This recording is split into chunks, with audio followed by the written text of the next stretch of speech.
So the good news is I'm pretty happy with this assembly which I've made for the nose to basically take the shock of any collisions which will inevitably happen with my 4-year-old son, and indeed my terrible driving as well. The bit that I had originally tried to use is this stuff, which is fiberglass dowel. And the problem I had was that even though I invested in these fellas, which are essentially the sort of pro way to cut, what basically happened is that because it's going under compression and it's shearing them rather than sawing it, it essentially still causes the ends of the rods to split. And that doesn't sound like a big deal because it's only really going out, say, half a mil or something on diameter. But the problem is that means they slide into these holes really terribly. And so all it means is you just get a hail of these tiny little fiberglass pieces whenever you do it. So anyone who's ever worked with fiberglass knows you don't want loads of little fiberglass hairs in your workshop or anything. Certainly not next to my kids' toys.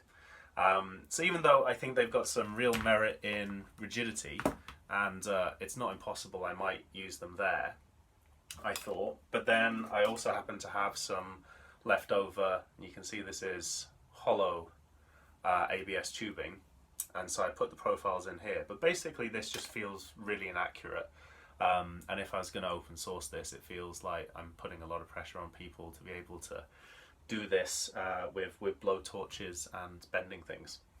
So it's just not quite as good. So either way, I thought, well, never mind. We've got all these holes set up, which is why I put an abundance of them, because I didn't really know how I was going to assemble it. And so I made essentially these pieces, which will essentially fit in here and join together. So there's that, and there's pieces that will go higher up across the top bracket, and then on the side as well. And I think that means that also the other thing, which if you haven't noticed already, these are all printed in one particular orientation. And what's interesting about working with 3D printers as opposed to just injection molding and taking it for granted with the flow of the plastic being much more uniform, with these there's definitely a sort of right and a wrong way to build things if you want it to be structurally as strong as possible. So in case you hadn't noticed, these are built flat, so they would be lying like that on the printer bed. And then actually interestingly, these are also printed that way. And it means that essentially the printer head is strongest when it's building layers that way. And that if you imagine the weak point is the layers might split apart, a bit like the way if you made a sandwich, it's easier to lift a sandwich apart than it is to tear one apart.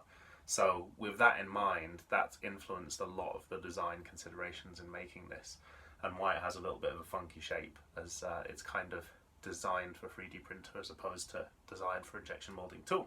But either way, all that aside, this iteration seems to be working really well, and I'm pretty happy with that, even though that's the second iteration, and I actually have the first one over here, which again worked really well, and you can see I was using the fiberglass bars. But there we go. So a little bit of iteration, and yeah, we'll see how it goes.